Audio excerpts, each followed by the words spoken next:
Dear students, ನಾವೀಗ parallel connections ಬಗ್ಗೆ ಏನು ಮಾಡೋಣ ನೋಡೋಣ. Parallel connection. So two are more than two resistances connected in such a manner. So the first terminal of the all the resistances and second terminal of the all the resistance connected together is called a parallel connection. So in this circuit the current divided among the resistances while voltage is remains same across the resistances. So ಇಲ್ಲಿ ನಾವು ರೆಸಿಸ್ಟೆನ್ಸನ್ನು ನಾವು ಈ ಒಂದು ಮ್ಯಾನರಲ್ಲಿ ಅಂತಂದರೆ ಎಲ್ಲ ರೆಸಿಸ್ಟೆನ್ಸ್ನ first terminal ಮತ್ತು ಎಲ್ಲ ರೆಸಿಸ್ಟೆನ್ಸ್ನ second ಟರ್ಮಿನಲ್ನು together connect ಮಾಡಿದಾಗ ಸೊ ಅಂಥ ಒಂದು ಕನೆಕ್ಷನ್ಸಿಗೆ ಏನಂತೀವಿ ಒಂದು ನಾವು ಪ್ಯಾರಲಲ್ ಕನೆಕ್ಷನ್ಸ್ ಅಂತ ಹೇಳ್ತೀವಿ. ಸೊ ಈ ಪ್ಯಾರಲಲ್ ಕನೆಕ್ಷನ್ಸಲ್ಲಿ ಏನಾಗುತ್ತೆ ಅಂದರೆ ನಮ್ಗೆ ಇಲ್ಲಿ ಕರೆಂಟ್ ಏನಾಗುತ್ತಾ ನಮಗಲ್ಲಿ ರೆಸಿಸ್ಟೆನ್ಸಲ್ಲಿ ಏನಾಗುತ್ತೆ ಅಲ್ಲಿ ಡಿವೈಡ್ ಆಗುತ್ತೆ, ಬಟ್ ವೋಲ್ಟೇಜ್ ಏನಿರುತ್ತೆ ಅಂದರೆ ನಮಗಲ್ಲಿ ರಿಮೇನ್ಸ್ ಸೇಮ್ ಇರುತ್ತೆ. ಬಟ್ ನಮ್ಮ ಸೀರೀಸ್ ಕನೆಕ್ಷನ್ದಲ್ಲಿ ಏನಾಗ್ತಿತ್ತು ಅಂದರೆ ಅಲ್ಲಿ ನಮಗೆ ವೋಲ್ಟೇಜ್ ಡಿವೈಡ್ ಆಗ್ತಿತ್ತು, ಕರೆಂಟ್ ಏನಿರ್ತಿತ್ತು ರಿಮೇನ್ಸು ಸೇಮ್ ಇರ್ತಿತ್ತು. ಬಟ್ ಇಲ್ಲಿ ಪ್ಯಾರಲಲ್ ಕನೆಕ್ಷನ್ದಲ್ಲಿ ಏನಾಗುತ್ತಂದ್ರೆ ಎಕ್ಸಾಕ್ಟ್ ಏನಾಗುತ್ತೆ ಅದಕ್ಕೆ ಅಪೋಸಿಟ್ ಆಗುತ್ತೆ. ಇಲ್ಲಿ ಕರೆಂಟ್ ಡಿವೈಡ್ ಆಗುತ್ತೆ ಮತ್ತು ವೋಲ್ಟೇಜ್ ಏನಿರುತ್ತೆ ರಿಮೇನ್ಸು ಸೇಮ್ ಇರುತ್ತೆ. ಸೊ ನಾವು ಇವಾಗ ನೋಡೋಣ. ಲೆಟ್ ಇಲ್ಲಿ R1 R2 R3 and R4 are connected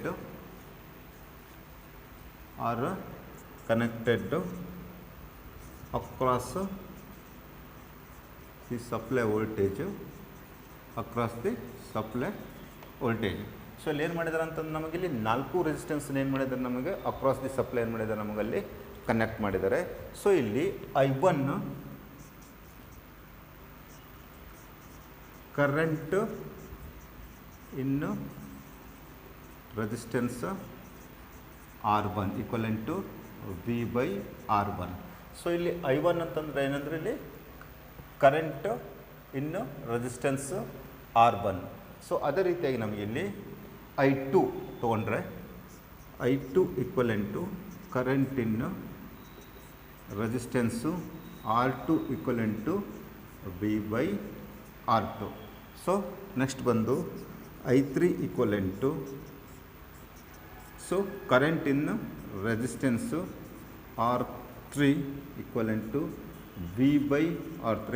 so similarly ಇಲ್ಲಿ I4 equivalent to current in resistance R4 equivalent to V/R4.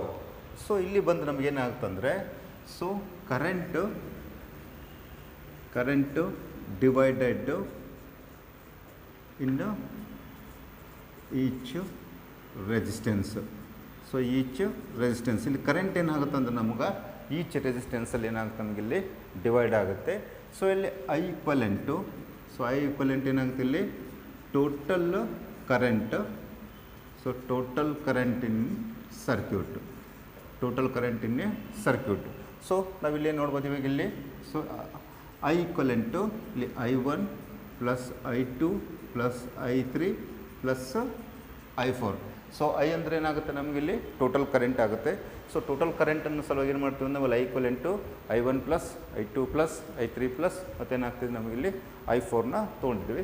So equation ನಾವು ಯಾವ ರೀತಿ ಬರ್ಕೋಬೋದು ಅಂದರೆ ಇವಾಗ V/R ಈಕ್ವಲೆಂಟು ಸೊ ನಿಮ್ಗೆ ಗೊತ್ತು according to Ohm's law I equivalent V/R. So ಇಲ್ಲಿ V/R1 plus V/R2 plus V/R3 ಇಲ್ಲಿ ಪ್ಲಸ್ V/R4. ಸೊ ಅಥವಾ ನಾವೇನು ಮಾಡೋದು ಅಂತಂದರೆ ಇಲ್ಲಿ ನಾವು ವಿನ ಕಾಮನ್ ಆಗಿ ತೊಗೊಳ್ಳೋಣ. ಇಲ್ಲಿ V 1/R ಈಕ್ವಲೆಂಟು ಇಲ್ಲಿ V 1/R1 plus 1/R2 plus 1/R3 plus 1/R4. So ಈಗ ನಾವೇನು ಮಾಡೋಣ ಅಂತಂದರೆ ಡಿವೈಡಿಂಗು ಬೋತ್ ಸೈಡ್ಸ್. ಸೊ ಇಲ್ಲಿ dividing both sides by V. So ಅಲ್ಲಿ ವಿನ ಏನು ಮಾಡೋಣ ಅಂತಂದ್ರೆ ನಾವು ಬೋತ್ ಸೈಡ್ಸ್ ಏನು ಮಾಡೋಣ ಅಂತಂದ್ರೆ ನಾವು ಅಲ್ಲಿ ಡಿವೈಡ್ ಮಾಡೋಣ. ಸೊ ಡಿವೈಡ್ ಮಾಡಿದಾಗ ಏನಾಗ್ತಂದ್ರೆ ನಮಗೆ ಇಲ್ಲಿ V ಕ್ಯಾನ್ಸಲ್ ಆಗುತ್ತೆ. ಇಲ್ಲಿ 1/R equivalent 1/R1 plus 1/R2 plus 1/R3 plus 1/R4. R4. So final ಏನು ಸಿಗುತ್ತೆ ನಮ್ಗೆ ಈ ಒಂದು ಇಕ್ವೇಷನ್ನು ಸಿಗುತ್ತೆ. So when number of resistance connected in parallel, so the reciprocal of the equivalent resistance given by the arithmetic sum of reciprocal of the their individual resistances. So ಅದನ್ನು ಯಾವ ರೀತಿ ಬರ್ಕೋಬೋದು ಅಂತಂದ್ರೆ ನಾವಿಲ್ಲಿ 1/R equivalent to 1/R1 plus 1/R2 plus 1/R3 plus 1/R4 up to ಏನಾಗುತ್ತೆ ನಮಗೆ ಇಲ್ಲಿ 1/Rn ಅಂತಂದರೆ number of resistances. So ಈ ರೀತಿಯಾಗಿ ನಾವೇನು ಮಾಡೋದು ಅಂತಂದರೆ ಈ ಒಂದು ಪ್ಯಾರಲಲ್ ಕನೆಕ್ಷನ್ ಇಕ್ವೇಷನ್ ನಾವು ಇಲ್ಲಿ ಬರಿಬೋದು. ಸೊ ನಮಗೆ ಟೋಟಲಾಗಿ ನಮ್ಗೆ ಕ್ಲಿಯರಾಗಿ ಅರ್ಥ ಆಗಿರೋದು ಏನಪ್ಪ ಅಂತಂದರೆ ರೆಸಿಸ್ಟೆನ್ಸನ್ನು ನಾವು ಸೀರೀಸಲ್ಲಿ ಕನೆಕ್ಷನ್ ಮಾಡಿದಾಗ ಸೊ ಅದರಲ್ಲಿ ಕರೆಂಟ್ ಏನಿರುತ್ತೆ ಸೇಮ್ ಇರುತ್ತೆ, ವೋಲ್ಟೇಜ್ ಏನಾಗುತ್ತೆ ನಮ್ಗೆ ಈಚ್ ರೆಸಿಸ್ಟೆನ್ಸಲ್ಲಿ ಡ್ರಾಪ್ ಆಗುತ್ತೆ. ಅದೇ ರೀತಿ ನಾವು ರೆಸಿಸ್ಟೆನ್ಸಸ್ಸನ್ನು ನಾವು ಪ್ಯಾರಲಲ್ಲಿ ಕನೆಕ್ಷನ್ ಮಾಡಿದಾಗ ಸೊ ಅದರ ಒಳಗಡೆ ಕರೆಂಟ್ ಡಿವೈಡ್ ಆಗುತ್ತೆ, ವೋಲ್ಟೇಜ್ ಏನಾಗುತ್ತೆ ರಿಮೇನ್ಸು ಸೇಮ್ ಇರುತ್ತೆ. ಸೊ ಈಗ ನಾವು ಪ್ಯಾರಲಲ್ ಕನೆಕ್ಷನ್ಸ್ಗೆ ಸಂಬಂಧಪಟ್ಟಾಗೆ ಒಂದು ಎಕ್ಸಾಂಪಲ್ನ ನೋಡೋಣ. ಸೊ ಇಲ್ಲಿ ನೋಡ್ಬೋದು ನಿಮಗಿಲ್ಲಿ 3 ohm resistance, 6 ohm resistance, 9 ohm resistance ಮತ್ತು 18 ಓಮ್ ರೆಸಿಸ್ಟೆನ್ಸು ಅಕ್ರಾಸು 27 ವೋಲ್ಟ್ಸಿಗೆ ಏನು ಮಾಡಿದ್ದಾನೆ ಇಲ್ಲಿ ಕನೆಕ್ಟ್ ಮಾಡಿದ್ದಾನೆ. ಸೊ ಇಲ್ಲಿ ಏನು ಫೈಂಡ್ ಔಟ್ ಮಾಡಂತ ಕೇಳ್ತಾ ಇದ್ದಾನೆ ಅಂತಂದರೆ ಇಲ್ಲಿ ಬಂದು total resistance, current in the circuit ಮತ್ತು current in each resistance. So ಈ ಸರ್ಕ್ಯೂಟಲ್ಲಿರ್ತಕ್ಕಂಥ ಟೋಟಲ್ ರೆಸಿಸ್ಟೆನ್ಸ್ ಎಷ್ಟಿದೆ, ಈ ಸರ್ಕ್ಯೂಟಲ್ಲಿ ಎಷ್ಟು ಕರೆಂಟ್ ಇದೆ ಮತ್ತು ಈಚ್ ರೆಸಿಸ್ಟೆನ್ಸಲ್ಲಿ ಅಂದರೆ R1, R2, R3 ಮತ್ತು R4 ರೆಸಿಸ್ಟೆನ್ಸಲ್ಲಿ ಎಷ್ಟು ಕರೆಂಟ್ ಇದೆ ಅಂತಕ್ಕಂಥ ಏನು ಮಾಡೋದನ್ನ ಅಂದರೆ ಇಲ್ಲಿ ಫೈಂಡ್ ಔಟ್ ಮಾಡೋಂತ ಹೇಳಿದ್ದಾನೆ. ಸೊ ನಮಗಿಲ್ಲಿ ಪ್ಯಾರಲಲ್ ಕನೆಕ್ಷನ್ ಆಗಿರೋದ್ರಿಂದ ನಾವು ಪ್ಯಾರಲಲ್ ಕನೆಕ್ಷನ್ಸಲ್ಲಿ ಟೋಟಲ್ ರೆಸಿಸ್ಟೆನ್ಸನ್ನು ಫೈಂಡ್ ಔಟ್ ಮಾಡಬೇಕಾದ್ರೆ ನಾವೇನು ಮಾಡ್ತೀವಿ ಅಂತಂದರೆ ಇಲ್ಲಿ ಈ ಒಂದು ಫಾರ್ಮುಲನ್ನು ಅಪ್ಲೈ ಮಾಡ್ತೀವಿ. ಸೊ ಇಲ್ಲಿ 1/R equivalent 1/R1 plus 1/R2 plus 1/R3. So 1/R equivalent to 1/R1 plus 1/R2 plus 1/R3 plus 1/R4. So ಈ ಒಂದು ಫಾರ್ಮುಲನ್ನು ಏನು ಮಾಡ್ತೀವಿ ಅಂದರೆ ನಾವು ರೆಸಿಸ್ಟೆನ್ಸು ಪ್ಯಾರಲಲ್ ಕನೆಕ್ಷನ್ ಇತ್ತಂದರೆ ಟೋಟಲ್ ರೆಸಿಸ್ಟೆನ್ಸನ್ನು ನಾವು ಫೈಂಡ್ ಔಟ್ ಮಾಡೋಕ್ಕೆ ಈ ಒಂದು ಫಾರ್ಮುಲನ್ನು ಏನು ಮಾಡ್ತೀವಿ ನಾವು ಅಲ್ಲಿ ಅಪ್ಲೈ ಮಾಡ್ತೀವಿ. ಸೊ ಈಗ ನೋಡ್ಬೋದು ನಮಗಿಲ್ಲಿ 1/R equivalent ಏನಿದೆ ನಮಗಿಲ್ಲಿ R1 ಎಷ್ಟಿದೆ ನಮಗಿಲ್ಲಿ 3 ಓಮ್ಸ್ ಇದೆ, ಪ್ಲಸ್ R2 ಎಷ್ಟಿದೆ ನಮಗಿಲ್ಲಿ 6 ಓಮ್ಸ್ ಇದೆ, ಪ್ಲಸ್ R3 ಎಷ್ಟಿದೆ ನಮಗಿಲ್ಲಿ 9 ಓಮ್ಸ್ ಇದೆ, ಮತ್ತು ಇಲ್ಲಿ R4 ಎಷ್ಟಿದೆ ನಮಗಿಲ್ಲಿ 18 ಓಮ್ಸ್ ಇದೆ. ಸೊ ಈ ಒಂದು ವ್ಯಾಲ್ಯೂಸ್ನ ಅಥವಾ ಇದನ್ನು ನಾವು LCM ತೆಗೆದಾಗ ನಮಗೆ ಎಷ್ಟು ಬರುತ್ತೆ ಅಂತಂದು ನಮಗಿಲ್ಲಿ 18 ಬರುತ್ತೆ. ಸೊ ಇಲ್ಲಿ ಎಷ್ಟು ಬರುತ್ತೆ ನಮಗಿಲ್ಲಿ 18 ಬರುತ್ತೆ. ಸೊ ಇಲ್ಲಿ 6 3 ಜಾ ಏನಾಗುತ್ತೆ ನಮಗಿಲ್ಲಿ 18 ಆಗುತ್ತೆ, ಪ್ಲಸ್ಸು 6 3 ಜಾ ಏನಾಗುತ್ತೆ ನಮಗಿಲ್ಲಿ ಮತ್ತು 18 ಆಗುತ್ತೆ.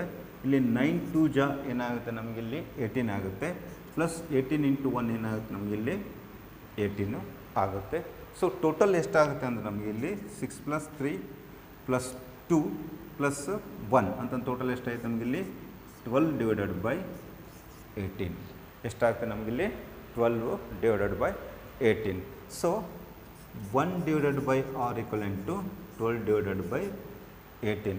ಸೊ ಇಲ್ಲಿ ಏನು ಮಾಡೋಣ ಅಂತಂದ್ರೆ ನಾವು ಈ ಒಂದು ಫ್ರಾಕ್ಷನ್ನ ಏನು ಮಾಡೋಣ ಅಂತಂದ್ರೆ ನಾವಿಲ್ಲಿ ರಿವರ್ಸ್ ಮಾಡೋಣ. So reversing the fraction.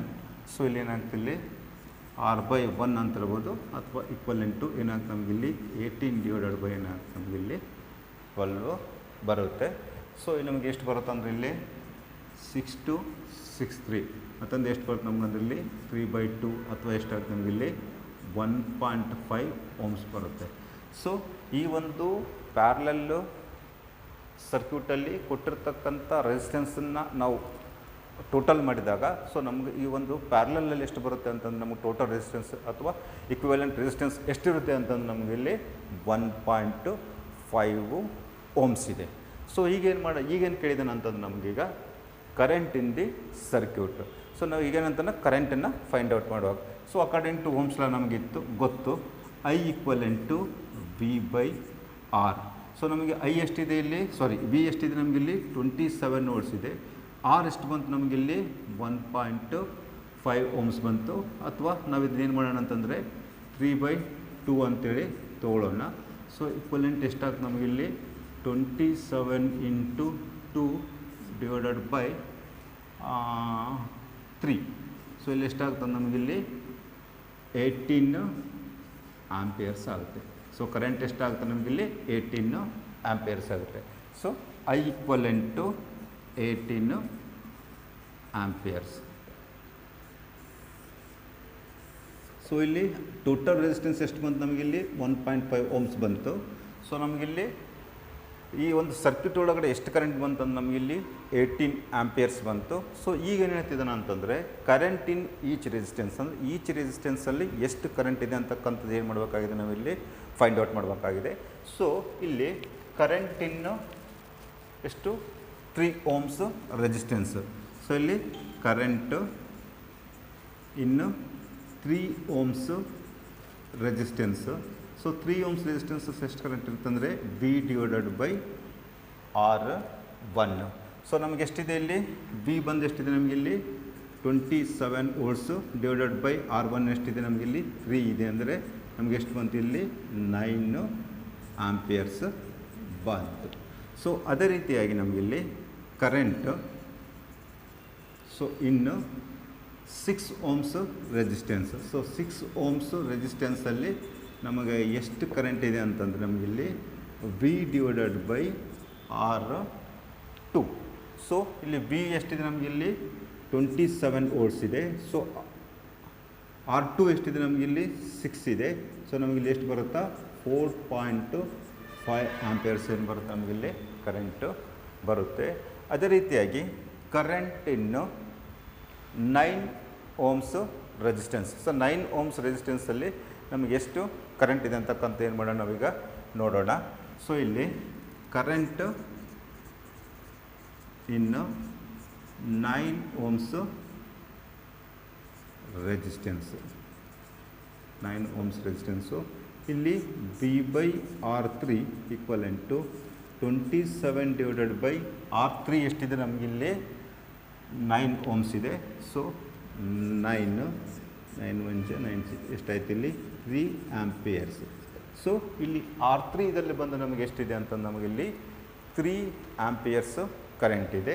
So ಅದೇ ರೀತಿ ಫೈನಲ್ ಆಗಿ ನಮಗಿಲ್ಲಿ R4ದಲ್ಲಿ, ಸೊ R4 ರೆಸಿಸ್ಟೆನ್ಸಲ್ಲಿ ನಮಗೆ ಎಷ್ಟು ಕರೆಂಟ್ ಇದೆ ಅಂತಂದರೆ current in R4 resistance. So ಇಲ್ಲಿ V divided by R4. So ಇಲ್ಲೇನಾಗ್ತದೆ ನಮಗಿಲ್ಲಿ V ಎಷ್ಟಿದೆ ನಮಗಿಲ್ಲಿ 27 divided by, so 27 divided by ನಮಗಿಲ್ಲಿ R4 ಎಷ್ಟಿದೆ 18 ಇದೆ, ಈಕ್ವಲೆಂಟು ಎಷ್ಟಾಗುತ್ತೆ ನಮಗಿಲ್ಲಿ 1.5 ಆಂಪಿಯರ್. ಸೊ ಡಿಯರ್ ಸ್ಟೂಡೆಂಟ್ಸ್, ಈ ರೀತಿಯಾಗಿ ನಾವು ಸಿಂಪಲ್ ಆಗಿ ನಾವು ಏನು ಮಾಡೋದು ಅಂತಂದರೆ ಈ ಒಂದು ಪ್ರಾಬ್ಲಮ್ಸನ್ನ ಸಾಲ್ವ್ ಮಾಡ್ಬೋದು. ಸೊ ನಮಗೇನು ಕೇಳಿದಿಲ್ಲಿ ಫಸ್ಟ್ ಬಂದು ಟೋಟಲ್ ರೆಸಿಸ್ಟೆನ್ಸ್ ಕೇಳಿದ್ದ. ಸೊ ಟೋಟಲ್ ರೆಸಿಸ್ಟೆನ್ಸ್ ಬಂದು ಏನು ಬಂತು ನಮ್ಗೆ 1.5 ಆಂಪಿಯರ್ಸ್ ಓಮ್ಸ್ ನಮಗೇನಾಯ್ತು ಇಲ್ಲಿ ಟೋಟಲ್ ರೆಸಿಸ್ಟೆನ್ಸ್ ಇಕ್ವಿವೆಲೆಂಟ್ ರೆಸಿಸ್ಟೆನ್ಸ್ ಬಂತು. ಅದೇ ರೀತಿಯಾಗಿ ಈ ಸರ್ಕ್ಯೂಟಲ್ಲಿ ಎಷ್ಟು ಕರೆಂಟ್ ಇದೆ ಅಂತಂದರೆ ನಮಗೆ ಈ ಸರ್ಕ್ಯೂಟಲ್ಲಿ ಬಂದು 18 ಆಂಪಿಯರ್ಸ್ ಕರೆಂಟ್ ಇದೆ. ಸೊ ಅದೇ ರೀತಿಯಾಗಿ ನಮಗೆ ಈಚ್ ರೆಸಿಸ್ಟೆನ್ಸಲ್ಲಿ ಎಷ್ಟು ಕರೆಂಟ್ ಇದೆ ಅಂತೇಳಿ ಫೈಂಡ್ ಔಟ್ ಮಾಡಿದ್ದ. ಸೊ ಇಲ್ಲಿ ನಮ್ಗೆ ರೆಸಿಸ್ಟೆನ್ಸ್ ಅಥವಾ 3 ಓಮ್ ರೆಸಿಸ್ಟೆನ್ಸಲ್ಲಿ ಬಂದು ನಮಗಿಲ್ಲಿ 9 ಆಂಪಿಯರ್ಸ್ ಕರೆಂಟ್ ಇದೆ. ನಮಗಿಲ್ಲಿ 6 ಓಮ್ಸ್ ರೆಸಿಸ್ಟೆನ್ಸಲ್ಲಿ ಬಂದು 4.5 ಆಂಪ್ಸ್ ಕರೆಂಟ್ ಇದೆ. ಅದೇ ರೀತಿಯಾಗಿ ನಮಗಿಲ್ಲಿ 9 ಓಮ್ಸ್ ರೆಸಿಸ್ಟೆನ್ಸಲ್ಲಿ ಬಂದು ಏನಿದೆ ನಮಗಿಲ್ಲಿ 3 ಆಂಪಿಯರ್ಸ್ ಕರೆಂಟ್ ಇದೆ. ಅದೇ ರೀತಿಯಾಗಿ ನಮಗಿಲ್ಲಿ 18 ಓಮ್ಸ್ ರೆಸಿಸ್ಟೆನ್ಸಲ್ಲಿ ಬಂದು ನಮಗೇನಿದೆ ಅಂತಂದರೆ ಇಲ್ಲಿ 1.5 ಆಂಪಿಯರ್ಸು ಕರೆಂಟ್ ಇದೆ. ಸೊ ಡಿಯರ್ ಸ್ಟೂಡೆಂಟ್ಸ್, ಸೊ ನಾವು ನೆಕ್ಸ್ಟ್ ಕ್ಲಾಸಲ್ಲಿ ಬಂದು ನಾವು ಇನ್ನೊಂದು ಟಾಪಿಕ್ ಬಗ್ಗೆ ಸ್ಟಡಿ ಮಾಡೋಣ. Thank you.